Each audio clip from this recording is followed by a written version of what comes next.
Hello children, I'm here today sporting a look that I like to call I just got home from work, so shut up. It's really hot in the UK, which is weird because we're not really used to the warm light of the sun. So today I'm gonna do some no-bake baking. This is what you're gonna need to make chocolate cornflake cakes. This bowl, again with this bowl, a thing with the holes in it to put things in, a wooden spoon, a microwavable mug or bowl. This is kind of a mix of the two.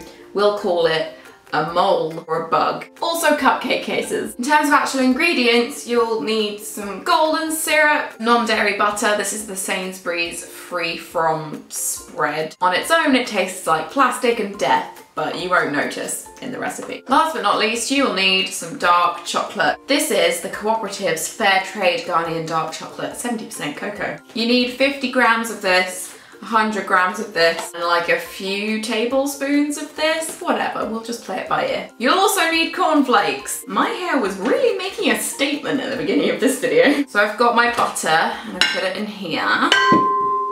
Calm down. Chocolate comes in these 100 gram bars, so I don't have to weigh it because it is 100 grams. Amazing science. Shut up. Every time I take the wrapper off, I always expect there to be a golden ticket or something inside, you know?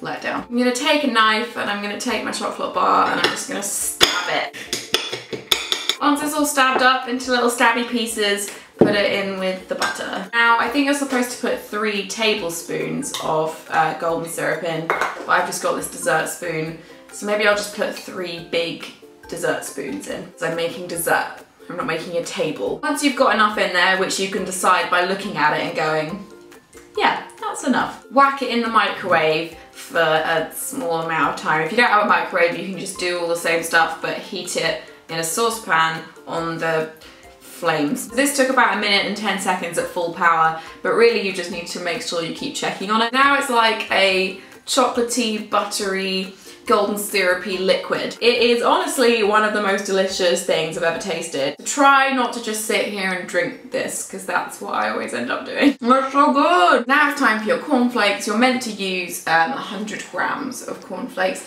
I tend to just put as many in as I want. It's a good idea to leave this to cool for like 5 minutes as well, so that it doesn't like destroy your cornflakes. Now that this is supposedly cool, stop eating it.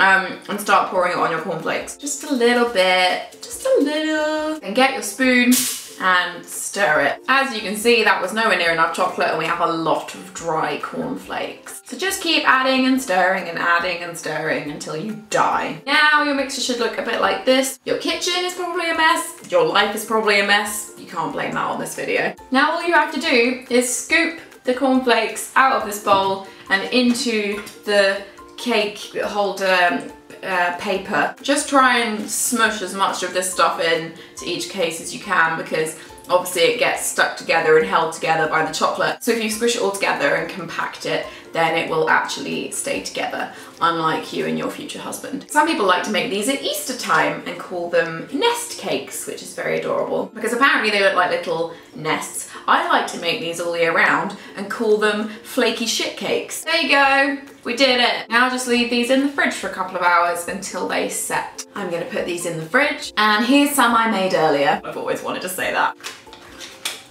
Anyway, bye.